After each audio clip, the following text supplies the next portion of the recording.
अस्सलाम वालेकुम dear students, कैसे हैं आप सब लोग। Welcome to the Base Academy. मैं हूं आपका फिज़िक्स टीचर अदील अख्तर। आज का जो हमारा टॉपिक है वो डीसी मोटर के ऊपर है। वैसे तो ये सेकंड ईयर फिज़िक्स का चैप्टर नंबर 15 है, लेकिन अगर आप इसके अलावा डीसी मोटर को समझना चाहते हैं, उसको पढ़ना चाहते हैं, आप किसी और लेवल पे भी हैं तो आप इस लेक्चर को देख सकते हैं।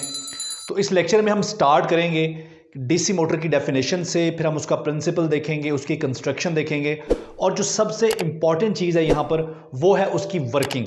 तो उसकी वर्किंग को समझने की कोशिश करेंगे कि किस तरह से डीसी मोटर जो है वो काम करती है। तो स्टार्ट कर लेते हैं हम डीसी मोटर की डेफिनेशन से। तो डीसी मोटर क्या करती है? DC motor is a device which converts electrical energy into mechanical energy. तो यहां पर हम डीसी जनरेटर के उलट करते हैं, यानी कि आप डीसी मोटर को डीसी जनरेटर का रिवर्स बोल सकते हैं।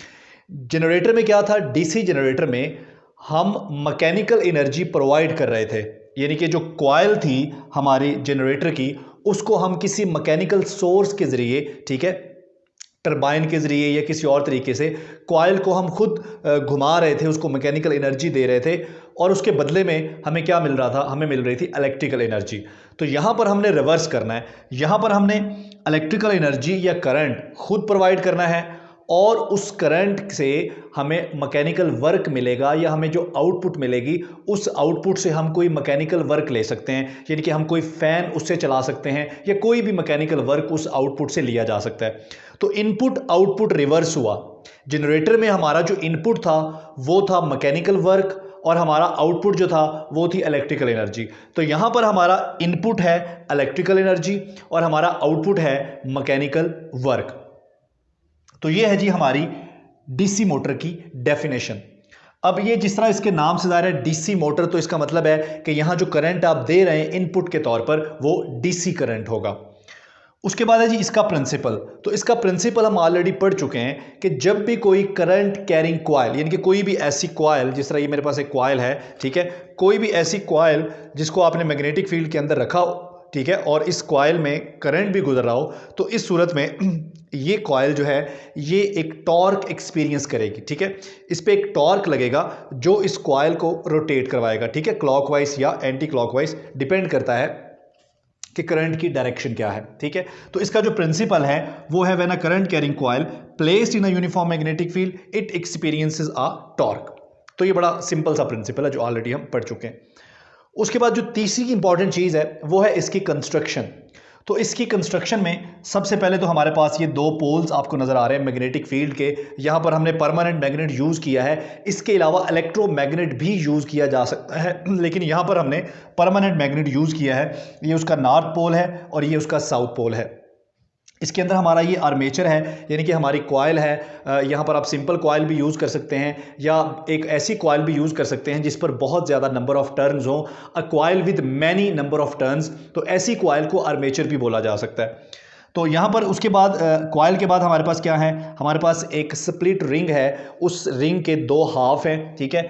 एक हाफ इस कार्बन ब्रश के साथ अटैच है और दूसरा हाफ जो है वो इस कार्बन ब्रश के साथ अटैच है। ये जो कार्बन ब्रश है ये इस कॉइल का एक्सटर्नल सर्किट के साथ कनेक्शन बना रहा है, यानी कि एक्सटर्नल सर्किट से जो करंट इन होना है या आउट होना है वो इन कार्बन ब्रशेस के जरिए होना है, ठीक है। और रिंग्स का यहाँ पर क्या काम है? ठीक है, जिस तरह एसी जनरेटर डीसी जनरेटर में रिंग्स ने कम्यूटेटर का काम किया था, यहाँ पर भी हम रिंग्स को करंट की डायरेक्शन चेंज करने के लिए यूज़ करेंगे। आगे चल के हम देखेंगे कि इनका क्या काम है। तो ये तो हमारी बेसिक हो गई कि इसकी डेफिनेशन क्या है डीसी मोटर की, ठीक है, डीसी मोटर की कंस्ट्रक्शन क्या है, डीसी मोटर का प्रिंसिपल क्या है। तो जो डीसी मोटर की डेफिनेशन है या उसका प्रिंसिपल है या उसका कंस्ट्रक्शन है, इसमें से शॉर्ट क्वेश्चन भी बन सकता है, एमसीक्यूज़ भी बन सकता है, लेकिन एज अ होल आपको पता है ये पूरा क्वेश्चन जो है ये लॉन्ग क्वेश्चन है। तो अब चलते हैं हम, जो सबसे इंपॉर्टेंट पार्ट है हमारे लेक्चर का वो है जी इसकी वर्किंग कैसे होती है, ये किस तरह से काम करती है। तो अभी देखिए ये हमारी जो मोटर है इसकी कॉइल को हमने एक्सटर्नल सर्किट के साथ कनेक्ट कर दिया है। ये एक पोटेंशियल सोर्स है या डीसी बैटरी है जिसके साथ हमने कनेक्ट किया, और यहाँ से जो करंट है ये करंट इस तरह से फ्लो कर रहा है। तो ये साइड जो सी डी है इस वक्त ये नॉर्थ पोल को फेस कर रही है, और साइड ए बी जो है ये साउथ पोल को फेस कर रही है। इस साइड में जो करंट है वो अपवर्ड डायरेक्शन में जा रहा है और इस साइड में जो करंट है वो डाउनवर्ड डायरेक्शन में जा रहा है। हमने ये बेसिक प्रिंसिपल पढ़ा हुआ है कि जब भी कोई current carrying coil magnetic field में रखा जाता है तो इट एक्सपीरियंसेस अ टॉर्क, ठीक है, वो एक टॉर्क जो है वो एक्सपीरियंस करता है। अब फर्ज कर लें कि ये साइड जो है, साइड सी डी, ये वाली साइड, आप समझें कि ये साइड एक कंडक्टर है, एक सिंगल कंडक्टर। तो आइए देखते हैं कि ये सिंगल कंडक्टर अगर इसमें करंट भी फ्लो कर रहा हो और इसको हमने मैग्नेटिक फील्ड में रखा हो तो क्या होता है। तो ये हमने पढ़ा था कि जी F is equal to I L cross B, यानी कि अगर हमारे पास एक सिंगल कंडक्टर हो और उस सिंगल कंडक्टर को, जिसमें करंट भी हो, उस सिंगल कंडक्टर को अगर मैग्नेटिक फील्ड में रखा जाए तो उससे क्या हो सकता है। तो देखिए ये हमारे पास सिंगल कंडक्टर है, ठीक है जी, इस कंडक्टर का नाम हम सी डी रख लेते हैं, ठीक है, और इसमें जो आई की डायरेक्शन है, ये हमारा जो डिस्प्लेसमेंट वेक्टर है, ये हमारा जो लेंथ वेक्टर है, एल वेक्टर है, इसको हम डिस्प्लेसमेंट वेक्टर बोल सकते हैं। इसकी जो डायरेक्शन है वो करंट की ही डायरेक्शन में है, ठीक है।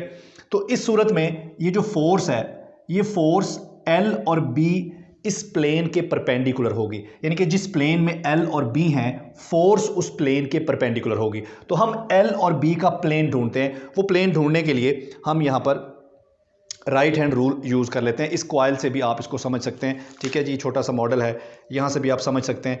ये देखें, ये कॉइल सी डी, ये कंडक्टर सी डी है जो कि मैग्नेटिक फील्ड के नॉर्थ पोल को फेस कर रहा है। इसमें ये जा रहा है करंट और ये डायरेक्शन है मैग्नेटिक फील्ड की, यानी कि जो मैग्नेटिक फील्ड है उसकी डायरेक्शन इस कॉइल के प्लेन के पैरेलल है। यानी कि आप ये कह सकते हैं कि ये जो कॉइल का प्लेन है ये मैग्नेटिक फील्ड की डायरेक्शन में, ये दोनों, आप इसको यूँ कह सकते हैं कि मैग्नेटिक फील्ड और इस कॉइल का प्लेन दोनों पैरेलल हैं, ठीक है। तो ये प्लेन हो गया जो हम ढूंढने की कोशिश कर रहे थे, ये हमारा प्लेन है एल क्रॉस बी वाला, ठीक है। अब जो फोर्स है इस प्लेन के परपेंडिकुलर होगी, ठीक है, यानी कि अगर ये हमारा एल क्रॉस बी का प्लेन है तो ये डायरेक्शन हो सकती है फोर्स की, या ये डायरेक्शन हो सकती है, यानी कि टुवर्ड्स यू या अवे फ्रॉम यू, दोनों डायरेक्शंस हो सकती हैं, डिपेंड करता है करंट के ऊपर। तो पहले हम देखते हैं, ये जो हमने कंडक्टर सपोज किया है सी डी, इसमें जो करंट की डायरेक्शन है, लेफ्ट हैंड रूल के मुताबिक, फ्लेमिंग लेफ्ट हैंड रूल के मुताबिक करंट की डायरेक्शन जो है वो मेरे थंब की डायरेक्शन में है। ये मेरा थंब है, ये मेरा थंब करंट की डायरेक्शन में है, ठीक है, और ये जो मेरी फिंगर है ये मैग्नेटिक फील्ड की डायरेक्शन में है। तो ये प्लेन है जो प्लेन हम ढूंढना चाह रहे थे, ये एल क्रॉस बी वाला प्लेन, ठीक है। अब अपनी फिंगर्स को कर्ल करना है एल से बी की तरफ, ठीक है, यही बता रहा है ये रिलेशन। तो एल से बी की तरफ अपनी फिंगर्स को कर्ल करें और थंब को सीधा कर लें। तो थंब आपको डायरेक्शन बता रहा है फोर्स की। अब ये फोर्स जो है ये अवे फ्रॉम यू है, आपसे अवे है, ठीक है। इसका मतलब है कि ये वाला कंडक्टर जो है इस पर जो फोर्स लगेगी, इस फोर्स की डायरेक्शन कैसी होगी, अवे फ्रॉम यू, इस डायरेक्शन में फोर्स लगेगी, ठीक है। अब अगर इसको आपने एक कंडक्टर माना है और इस पर जो फोर्स की डायरेक्शन आई है, अगर वो फोर्स की डायरेक्शन अवे फ्रॉम यू है तो इस साइड में जो करंट है वो डाउनवर्ड है, यानी कि इस साइड के करंट के ऑपोजिट है। यहाँ पर अगर करंट इस डायरेक्शन में है तो यहाँ पर करंट इस डायरेक्शन, डाउनवर्ड डायरेक्शन में। तो ऐसा होने से फोर्स की डायरेक्शन भी बदल जाएगी। तो यहाँ पर अगर फोर्स इस डायरेक्शन में अवे फ्रॉम यू है तो यहाँ पर जो फोर्स है इसकी डायरेक्शन होगी तो इस प्लेन के परपेंडिकुलर। देखें, फोर्स चाहे इनवर्ड है या आउटवर्ड है, अवे फ्रॉम यू है या आपकी तरफ है, दोनों सूरतों में जो फोर्स है इस प्लेन के परपेंडिकुलर है, यानी कि एल क्रॉस बी वाला जो प्लेन है उस प्लेन के परपेंडिकुलर है फोर्स, ठीक है। तो यहाँ पर अगर फोर्स इस तरह से अवे फ्रॉम यू है तो यहाँ पर फोर्स टुवर्ड्स यू होगी। अब ये दोनों फोर्सेस मिलकर क्या प्रोड्यूस करेंगी, ये टॉर्क प्रोड्यूस करेंगी। तो ये कॉइल क्लॉकवाइज रोटेट करना शुरू कर देगी, ठीक हो गया। तो इस तरह से इस कॉइल में टॉर्क प्रोड्यूस होगा और ये कॉइल जो है वो रोटेट करना शुरू कर देगी। अब हम इस कॉइल की डिफरेंट पोजीशंस, ठीक है, जाहिर बात है मैग्नेटिक फील्ड तो हमेशा ऐसे ही रहेगा ना, कॉइल अपनी पोजीशन चेंज करती रहेगी लेकिन मैग्नेटिक फील्ड हमेशा ऐसे ही रहेगा, ठीक है, क्योंकि वो तो फिक्स्ड है। तो अभी हम इस कॉइल की डिफरेंट पोजीशन को देखते हैं और देखते हैं कि आगे चल के क्या होता है। तो स्टार्ट में हमने देखा, स्टार्ट में जो हमारी सिमेट्री है वो हमें ये बता रही है कि शुरू में अगर मैग्नेटिक फील्ड और करंट वगैरह की डायरेक्शन को देखा जाए तो हमारे इस कॉइल पर जो टार्क लग रहा है ये इसको एंटी क्लॉकवाइज रोटेट करेगा, ठीक है। अब ये कॉइल का जो एक कंप्लीट रोटेशन है इसको 4 हिस्सों में तकसीम किया जा सकता है। ये देखें, अभी आपने गौर करना है कि सी डी नॉर्थ पोल को फेस कर रही है। जब ये एक चक्कर मुकम्मल करेगी कॉइल तो सी डी दोबारा नॉर्थ पोल को ही फेस करेगी, जैसे यहाँ कॉइल पड़ी है। तो ये देखें जी, ये हो गया जी एक हिस्सा रोटेशन का, ये हो गया जी दूसरा हिस्सा रोटेशन का, ये हो गया तीसरा हिस्सा और ये कंप्लीट रोटेशन। ठीक है, ये देखें सी डी दोबारा से नॉर्थ पोल को ही फेस कर रही है। इसका मतलब ये हुआ कि हम इस कॉइल की जो रोटेशन है, इस रोटेशन को 4 हिस्सों में डिवाइड कर सकते हैं। अब जूं जूं ये कॉइल रोटेट करेगी क्लॉकवाइज, उसके साथ साथ ये जो रिंग्स हैं, ये रिंग्स भी रोटेट करेंगे। मैं आपको रिंग्स का जो फ्रंट जो टॉप व्यू है वो दिखा रहा हूँ। ठीक है, एक्चुअली रिंग ऐसे नहीं है, लेकिन मैं रिंग का टॉप व्यू आपको यहाँ पर जो मैंने बनाया है, ये रिंग का टॉप व्यू है। ठीक है, ये देखें रिंग का टॉप व्यू देखें। स्टार्ट में जिस वक्त हमारी कॉइल का प्लेन और मैग्नेटिक फील्ड ये पैरेलल थे, ठीक है, उस वक्त आप देखें कि ये वाला रिंग जो है, ये जो हाफ रिंग है, इसको मैंने ए प्राइम का नाम दे दिया और इस हाफ रिंग को मैंने ए का नाम दे दिया। अब देखें जब कॉइल अपनी रोटेशन का चौथा हिस्सा कंप्लीट करती है तो देखते हैं क्या होता है। आफ्टर फर्स्ट क्वार्टर साइकिल, अपने साइकिल का चौथा हिस्सा जब कॉइल मुकम्मल करेगी तो कॉइल की पोजीशन ये हो जाएगी। अब देखें स्टार्ट में कॉइल का प्लेन और मैग्नेटिक फील्ड लाइंस ये पैरेलल थी, लेकिन जब कॉइल ने अपने रोटेशन का चौथा हिस्सा कंप्लीट किया तो कॉइल का प्लेन और मैग्नेटिक फील्ड लाइंस परपेंडिकुलर हो गई। साथ में जो रिंग्स लगे हैं वो भी रोटेट कर गए। तो जब रिंग रोटेट किए, रिंग यूं करके रोटेट कर रहे ऐसे, तो ये जो ए प्राइम वाला हाफ रिंग है ये इधर आ गया और ए वाला हाफ रिंग जो है ऊपर चला गया। तो इसका मतलब है जब कॉइल इस पोजीशन में आती है उस वक्त इन रिंग्स का कार्बन ब्रश के साथ कनेक्शन खत्म हो जाता है। इस सूरत में जो करंट की सप्लाई है वो भी कॉइल को नहीं होती, तो कॉइल को रुक जाना चाहिए, लेकिन अपने मोमेंट ऑफ इनर्शिया की वजह से कॉइल रुकती नहीं है, बल्कि कॉइल रोटेट करती हुई आगे जाती है और इस पोजीशन में आ जाती है। जब कॉइल इस पोजीशन में आ जाती है तो कॉइल अपना हाफ चक्कर मुकम्मल कर चुकी होती है। देखें साइड सी डी पहले नॉर्थ पोल को फेस कर रही थी और साइड ए भी साउथ पोल को फेस कर रही थी। ठीक है, ये नॉर्थ पोल था, ये साउथ पोल था। देखें अब क्या हुआ, अब उलट हो गया। साइड ए बी, ठीक है, जो पहले साउथ पोल को फेस कर रही थी, अब साइड ए बी जो है ये नॉर्थ पोल को फेस कर रही है। ठीक है, और रिंग्स जो हैं, ठीक है, ये देखें जब हाफ साइकिल कंप्लीट हो जाएगा तो रिंग्स भी रोटेट कर जाएंगे। वो रिंग जो पहले यहां पे था नॉर्थ पोल के सामने, वो कहां चला गया, साउथ पोल वाली तरफ, और जो पहले साउथ पोल के सामने था वो कहां आ गया, वो आ गया नॉर्थ पोल के सामने। ठीक हो गया।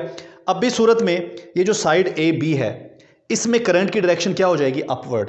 ठीक है, क्योंकि यहां पर हम कांस्टेंट करंट सप्लाई कर रहे हैं ना, हमारा जो करंट है वो डीसी करंट है, वो तो एक ही डायरेक्शन में फ्लो करता है, लेकिन हमारे कम्यूटेटर की वजह से करंट की डायरेक्शन यहां पर चेंज हो गई। क्योंकि साइड ए बी जब यहां पे थी तो इसमें करंट था डाउनवर्ड डायरेक्शन में, जब साइड ए बी यहां पर आई तो अब इसमें करंट हो गया अपवर्ड डायरेक्शन में। ठीक है, तो इस पर जो अब इसका फ़ायदा क्या है, इसका फ़ायदा ये है इस साइड के अंदर जो करंट ने अपनी डायरेक्शन चेंज की है उसका फ़ायदा ये है कि इस पर जो टॉर्क लग रहा था वो टॉर्क एक ही डायरेक्शन में लगता रहेगा ऐसे ही।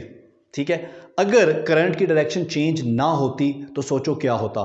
ठीक है, देखें जब साइड ए बी यहाँ पर थी तो इसमें करंट की डायरेक्शन डाउनवर्ड थी, इसलिए इस पर जो फोर्स लग रही थी वो इस डायरेक्शन में थी, आपकी तरफ थी फोर्स की डायरेक्शन।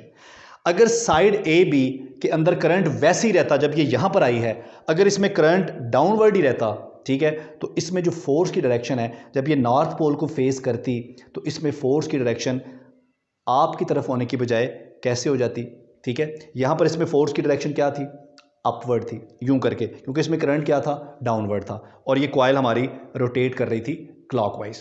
ठीक है, यानी कि ऐसे था, यहाँ पर फोर्स की डायरेक्शन आपकी तरफ थी, इस साइड पर फोर्स की डायरेक्शन ऐसे थी टुवर्ड्स अवे फ्रॉम यू, तो इस कॉइल ने रोटेट किया। ठीक है, और ये कॉइल रोटेट करके यहाँ पर आ गई।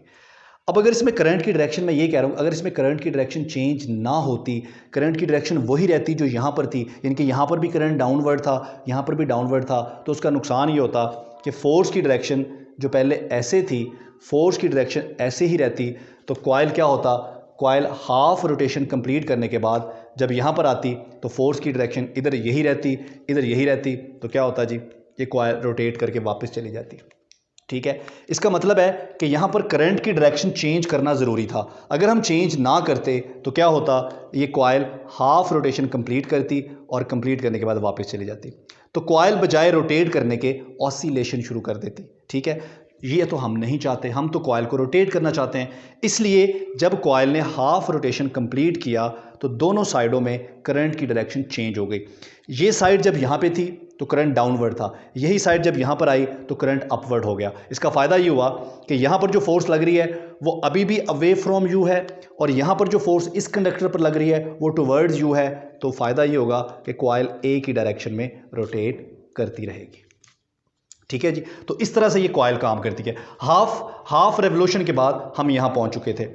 उसके बाद आफ्टर थर्ड क्वार्टर, ठीक है, यानी कि अपने 4 हिस्सों में हमने तकसीम किया इसके पूरे रेवोल्यूशन को, पूरे साइकिल को। तो उसका जो तीसरा 3/4 उसका जो हिस्सा है उस चक्कर का, उस वक्त कॉइल इस पोजीशन में आ जाएगी। दोबारा फिर कॉइल का प्लेन मैग्नेटिक फील्ड लाइंस के परपेंडिकुलर हो जाएगा। ठीक है, इस सूरत में जो हमारे हाफ रिंग्स हैं या जो हमारा स्प्लिट रिंग है उसकी जो पोजीशन है वो दोबारा सही हो जाएगी।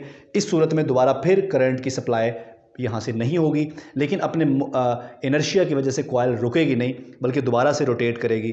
और जब ये दोबारा इस पोजीशन में आएगी, CD जो कि पहले भी नॉर्थ पोल को फेस कर रहा था दोबारा फिर नॉर्थ पोल को फेस करेगा, तो उस वक्त कॉइल अपना एक चक्कर मुकम्मल कर चुकी होगी। जब एक चक्कर मुकम्मल कर चुकी होगी तो दोबारा से इन रिंग्स का, इन कार्बन ब्रशेस के साथ दोबारा से कनेक्शन जुड़ जाएगा। जब कनेक्शन जुड़ जाएगा तो दोबारा से इसको करंट की सप्लाई मिलेगी और फिर अगला इसका जो साइकिल है, ये दूसरा चक्कर है, वो शुरू हो जाएगा। ठीक है, तो इस तरह से ये कॉइल रोटेट करती रहेगी। और आप देख रहे हैं कि रोटेशन के दौरान 2 दफ़ा ऐसे होता है कि कॉइल को करंट की सप्लाई जो है वो डिस्कनेक्ट हो जाती है, नहीं मिलती। तो उस सूरत में कॉइल के अंदर जर्क्स पैदा हो सकते हैं, मतलब कॉइल ऐसे मूव करते एकदम इसकी जो मोशन है, ठीक है, वो स्मूथ नहीं रहेगी बल्कि उसमें ऐसे जर्क्स या झटके उसमें आ सकते हैं। तो इससे बचने के लिए हम क्या करते हैं, हम जो हमारा आर्मेचर है, आर्मेचर पर नंबर ऑफ टर्न्स को बढ़ा देते हैं। ठीक है, उसकी वजह से इसको इजाफी मोमेंटम मिलता है और इजाफी मोमेंटम मिलने से हमारी जो कॉइल है वो स्मूथली रोटेट करती रहती है।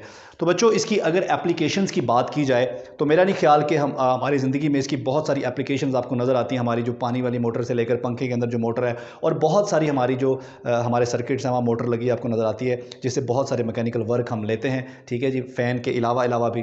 तो आई होप कि ये लेक्चर आपको इंशाल्लाह पूरा समझ आ गया होगा। अगर कोई बात अभी भी समझ नहीं आई तो आप पूछ सकते हैं कमेंट करके। थैंक यू, अल्लाह हाफ़िज़।